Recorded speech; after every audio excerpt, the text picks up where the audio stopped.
사무엘상 19장 1절부터 7절 말씀 마음을 집중하시고 함께 읽어보십니다. 사울이 그의 아들 요나단과 그의 모든 신하에게 다윗을 죽이라 말하였더니 사울의 아들 요나단이 다윗을 심히 좋아하므로 그가 다윗에게 말하여 이르되 내 아버지 사울이 너를 죽이기를 꾀하시느니라. 그러므로 이제 청하노니 아침에 조심하여 은밀한 곳에 숨어 있으라.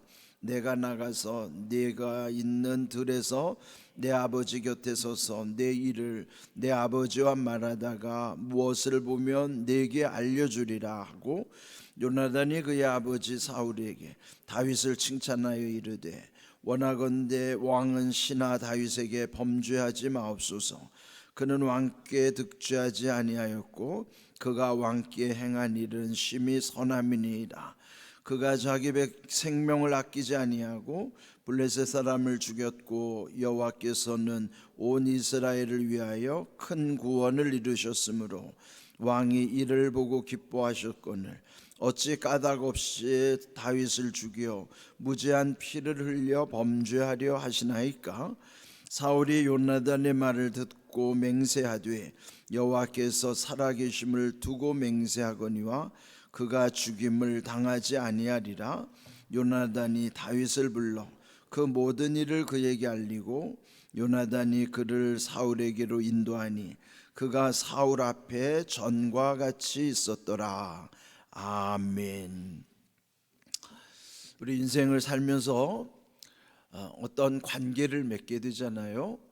사람과 또 어떤 일과 또 이렇게 연관될 때가 있습니다. 물론 그 관계를 맺기 때문에 거기에서 또 관심이 생기기도 하지만은 또 어떤 때는 반대로 관심을 갖다 보면 관계를 맺기도 합니다. 이렇게 우리 인생에는 관계와 관심이 이렇게 얽히고 설켜 있어요. 여기 오늘 본문에도 보면은 사울과 다윗의 이 묘한 관계, 어찌 보면은 지금 이 상황에서 보면 우리 앞에서 본 대로 이 다윗을 사위로 삼았잖아요. 그러면 이제 장인과 사위 관계임에도 불구하고 사울은 이 다윗을 정적으로 여겨서 자기의 왕권을 위협하는 존재라고 생각했기 때문에 끊임없이 이 다윗을 제거하려고 죽이려고 이제 음모를 꾸미는 거예요. 우리 어제 강조했던 거 보면은 그래서 이렇게 우리의 마음이 이렇게 악해지면은 우리 속에 이제 음흉한 마음, 음흉한 생각이 그게 이제 점점 잠겨지게 되면 음침해지고 마침내는 음모를 꾸미고 그리고 음탕한 일을 쉽게 저지른단 말이죠. 그런데 이게 우리가 다 연결돼 있어요. 그러니까 잠언 4장 23절에도 보면은 무릇 지킬 만한 것보다 더욱 내 마음을 지키라. 생명의 근원이 이에서 남이라. 그러니까 그 마음이 생명의 근원인데 그 생명의 근원이 마음에서부터 생각이 일어나고 마음에서부터 말이 나오고 마음에서부터 행동으로 다 연결되는 거예요.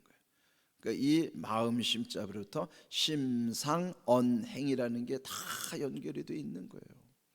그런데 여기 오늘 이 본문에 보면은 이 관계가 사울의 아들 요나단, 여기 오늘 1절에 보면요, 사울이 그의 아들 요나단과 그의 모든 신하에게 다윗을 죽이라 말하였더니 사울의 아들 요나단이 다윗을 심히 좋아하므로. 네, 이 사울이 그 아들 요나단 그리고 신하들을 불러서 다윗을 죽이라고 이제 공개적으로 명령을 하는 거예요.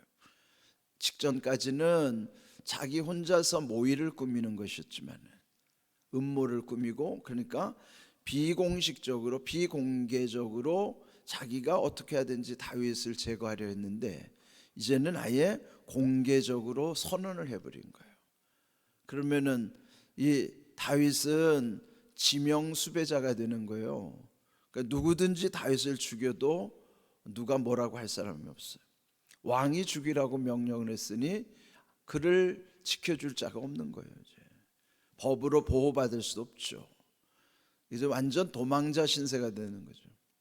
그 얼마나 그게 위험한 일일까요? 예? 지금 이런 상황에서 보면은 그런데 사울의 아들인 요나단은 다윗을 심히 좋아하여서 그들 둘 사이는 둘도 없는 친구가 되는 거예요. 절친인 거예요. 그러면 이 관계가 얼마나 묘합니까? 예? 사울 다윗으로는 장인이기도 하고 그 사울과는요 이 둘도 없는 원수 관계를 맺고 있지만은 또 그 사울의 아들인 요나단은 다윗과 둘도 없는 친구가 되는 거예요. 둘도 없는 원수, 둘도 없는 친구가 된다는 게 얼마나 묘한 관계입니까? 그러니까 이런 관계와 관심 속에서 지금 이런 어떻게 보면 희비 쌍곡선이 막 뒤얽혀 있는 거죠. 자, 이럴 때 2절 그 요나단이 그 뜻을 알고 아버지가 다윗을 죽이려는 것을 알고 그 친구 다윗에게 이제 알려주는 거죠. 2절 그가 요나단이 다윗에게 말하기를 내 아버지 사울이 너를 죽이기를 꾀하시느니라. 그러므로 이제 청하노니 아침에 조심하여 은밀한 곳에 숨어 있으라. 아침에 일찍 그를 이제 도피시키는 거예요. 은밀한 곳에 숨도록 그에게 이제 청을 하는 것이죠. 그리고 3절 내가 나가서 네가 있는 들에서 내 아버지 곁에 서서 내 일을 내 아버지와 말하다가 무엇을 보면 네게 알려주리라. 이 요나단이 아주 어떻게 하든지 친구 다윗을 살리려고 아주 온갖 노력을 다 하는 거예요. 그래서 어떤 상황에 대해서 그 정보를 너에게 알려줄 것이다. 여러분 이게 알려준다고 하는 게 얼마나 귀한지 몰라요. 미리 사전에 알려줘야 거기에 대한 대비를 하고 뭐 어떻게 도망을 가든지 뭘 어떻게 처신을 할 수 있잖아요. 그런데 그 공교롭게도 사울은 정적 관계지만 요나단은 친구 관계라 그 요나단을 통해서 그 일을 다 또 알게 하시는 거예요. 하나님이 이 요나단을 붙여주신 거예요. 근데 여러분 요나단도 잘 생각해 보세요. 차기 왕이 될 세자란 말이에요. 차기 왕권을 생각한다면은 아버지처럼 그 다윗은 자기와도 정적이 될 수 있단 말이죠. 만일 욕심으로 보면은 다윗은 친구가 될 수가 없어요. 요나단의 입장에서도 다윗은 제거해야 될 대상이지 함께 할 수 있는 관계가 아니죠. 요나단에게는 자기는 왕권이라고 하는 왕이 되고자 하는 욕심을 내려놓았기 때문에 다윗을 친구 삼을 수 있는 거예요. 그러니까 여러분 그러니까 요나단은 자기가 왕이 되는 것보다도 다윗과 친구를 맺는 것이 자기 인생의 더 큰 복이라는 걸 아는 거예요.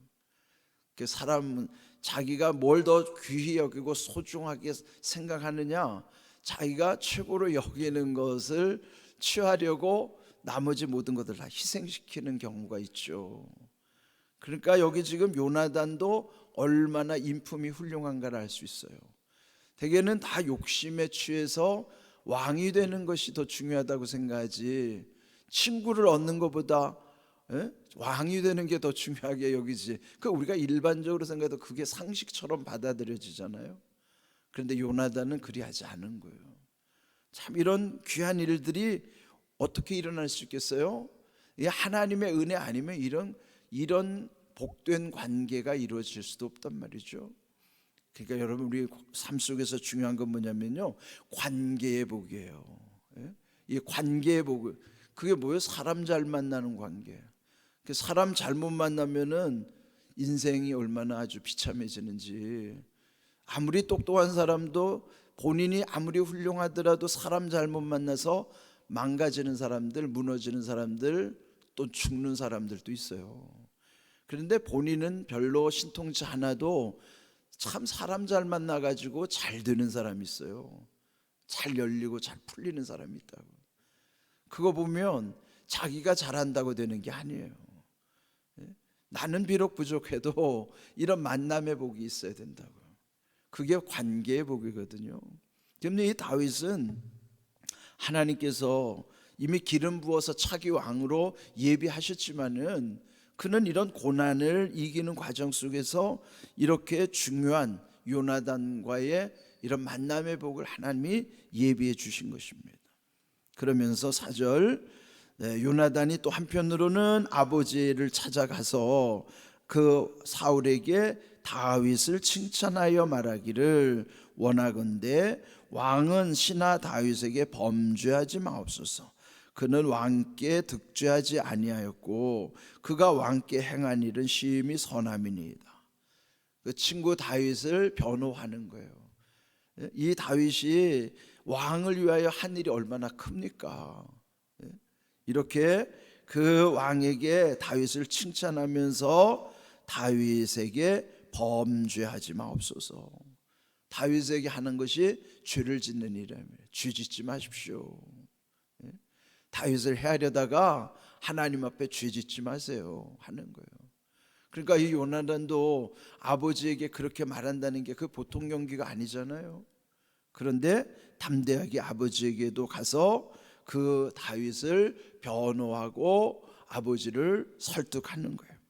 그런데 이제 그게 효력이 있는 것처럼 여겨지죠. 5절, 그가 자기 생명을 아끼지 아니하고 블레셋 사람을 죽였고 여호와께서는 온 이스라엘을 위하여 큰 구원을 이루셨으므로 왕이 이를 보고 기뻐하셨거늘 어찌 까닭 없이 다윗을 죽여 무죄한 피를 흘려 범죄하려 하시나이까. 그러니까 참 들어보니까 그 호소력이 있잖아요. 이렇게 다윗이 그 아버지 사울 왕을 위해서 행한 일이 얼마나 자기 생명도 아끼지 않고 그렇게 심히 선한 일을 했는데 그 큰 구원을 다윗이 이스라엘 나라를 위해서 이루셨는데 이것을 보고 또 왕도 기뻐하지 아니하셨는가. 그런데 어떻게 까닭 없이 다윗을 죽이고 이 무죄한 피를 흘려 죄를 지려 합니까? 그러니까 얼마나 설득력이 있어요. 그러니까 그 순간은 아마 자신을 좀 돌아볼 수 있었을 거예요. 그래서 5절을 보면은 6절을 보면은 사울이 맹세를 하죠. 그 요나단의 말을 듣고 맹세하기를 여호와께서 살아계심을 두고 맹세하거니와. 그러니까 이 하나님을 빌미로 하나님의 이름으로 맹세를 하는 것, 그거는 진짜 생명 같은 맹세죠. 하나님께 하는 맹세인데 그러면서 그가 죽임을 당하지 아니하리라.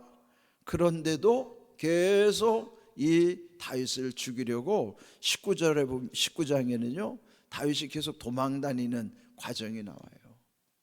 그러니까 그 맹세는 잠시 했던 맹세고 지키지도 않은 헛맹세를 하는 거예요. 그 왜 이렇게 망가졌을까요? 왕의 말은 그 말의 무게가 얼마나 중할까요? 왕의 명령은 그 자체가 법인데 그렇게 지켜야 함에도 불구하고 스스로 말한 거를 금방 그 맹세를 자기 스스로 깨버리는 거예요. 헛맹세를 할 정도로. 그 정도면 왕이라고 할 수도 없는 거죠. 그 약속을 그렇게 쉽게 뒤집을 수 있다면 왜 그렇게 망가졌을까요? 그는 하나님의 영이 떠나니까 그리 되었고 악령이 임했기 때문에 그리 된 거예요. 그래서 끊임없이 어떻게 하든지 또 다윗을 죽이려고 또 이제 악한 일을 저지르게 되는 것입니다. 그렇지만 어쨌든 이 순간만은 그 아버지가 맹세한 것을 또한 이 요나단이 다윗에게 알려주는 거예요. 7절, 요나단이 다윗을 불러서 그 모든 일을 그에게 알리고, 그러니까 3절에서 너에게 알려주리라 말한 대로, 오늘 제목이 그래서 알려주리라예요. 그래서 그 이 요나단은 약속한 대로 가서 이 다윗에게 알려준 것이죠. 또 요나단이 이제 그를 이 다윗을 데리고 사울에게로 온 거예요. 그리고 사울 앞에 예전과 같이 있었다. 그런데 여러분, 눈에 안 보이면 좀 덜한데 눈에 보이면 왼수 같은 게 또 죽이고 싶은 막 감정이 올라오지 않겠어요? 그러나 어찌하든지 여기까지는 이 요나단이 한 일이 큰 거예요. 요나단이 어찌하든지 그 아버지와 친구 사이에서 그 사이를 어떻게든지 화해시키려고, 어떻게든지 예전처럼 그 좋은 관계를 돌려놓으려고 끊임없이 이렇게 노력을 하는 것이죠. 그래서 이제 잠시 같이 지내긴 하지만 또다시 위기가 찾아오는 거예요. 근데 오늘 중요한 것은 이렇게 우리 인생은 우리 앞에 무슨 일이 일어날지도 몰라요. 그런데 중요한 것은 오늘 요나단이 다윗에게 말한 것처럼 너에게 알려주리라. 그렇다면 여러분에게도 누군가가 알려주면 좋지 않을까요? 그렇다면 여러분에게 알려주는 분이 안 계실까요? 성경에는 약속하신 게 있어요. 그것도 예수님이 약속하셨어요. 요한복음, 우리 함께 자막을 볼까요? 요한복음 14장 26절 함께 읽어봅니다. 보혜사 곧 아버지께서 내 이름으로 보내실 성령, 그가 너희에게 모든 것을 가르치고 내가 너희에게 말한 모든 것을 생각나게 하리라. 아멘. 예수님이 하늘로 승천하시면서도 우리에게 곧 성령님을 보내주실 것인데, 성령이 우리 가운데 계시면은 그 성령께서 너희에게 모든 것 가르쳐 준다, 알려주겠다. 가르쳐 줄 뿐만 아니라 매 순간순간 모든 것을 생각나게 하시겠다는 거예요. 성령이 하시는 일은 뭐냐면요, 우리에게 가르쳐 주시고 생각나게 하시는 거예요. 그것도 모든 것을 그러면 알려주신다는 거죠. 그러니까 우리가 성경을 읽으면서 이게 나와 상관없는 말씀이라고 생각하면 안 돼요. 요나단은 다윗에게 알려줬지만 우리에게는요, 사람이 우리에게 알려주지 않는다 하더라도 성령께서 우리에게 모든 것을 가르쳐 주시고, 그래서 알게 하시고, 그리고 생각나게 하셔서 알게 하시고, 그게 누가 하시는 거예요? 성령님이 하시는 거예요.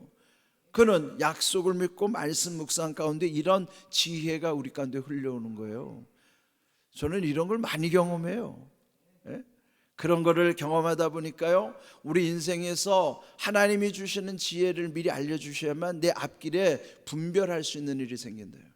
옳고 그름을 분별하고, 공적인 일과 사적인 일을 분별하고, 먼저 해야 될 것과 나중에 해야 될 것을 분별하고, 중요한 것과 덜 중요한 걸 분별하고, 이런 것, 그거를 제가 10가지를 앞자만 따가지고 시비공사, 선후, 경중, 완급, 완급이라는 건, 완은 완행, 늦게 해도 되는 거, 급행, 빨리 해야 되는 것, 그 10가지 뿐만 아니에요. 음악에도 보면은, 음악에도 여기 음악이 그냥 이루어지는 게 아니라 성가대가 거기에 장단, 고저, 강약이 있어요. 그것도 인생의 원리라고요. 장단이면 긴 것과 짧은 것, 고저, 높은 것과 낮은 것, 강약, 센 것과 약한 것. 이게 이 찬양대도 그냥 하는 게 아니에요. 이런 원리 가운데 장단, 고저, 강약의 원리. 옷을 입는 것도 그냥 입는 게 아니에요. TOP라고 하는 복식이 있잖아요. T, 타임에 맞춰서, O, occasion, 경우에 맞게, P, place, 장소에 맞게, 그렇게 입어야 TOP, 탑이 되는 거예요. 그러니까 옷을 입어도, 음악을 해도, 일을 해도, 지금 제가 말한 시비공사, 선후, 경중, 완급, 장단, 고저, 강약, TOP, 이것만 해도 지금 19개 말씀드렸어요. 이런 게 다 뭐예요? 하나님이 알려주시는 거예요. 분별 속에서 하나님이 지혜를 주시면 이게 흘러온단 말이에요.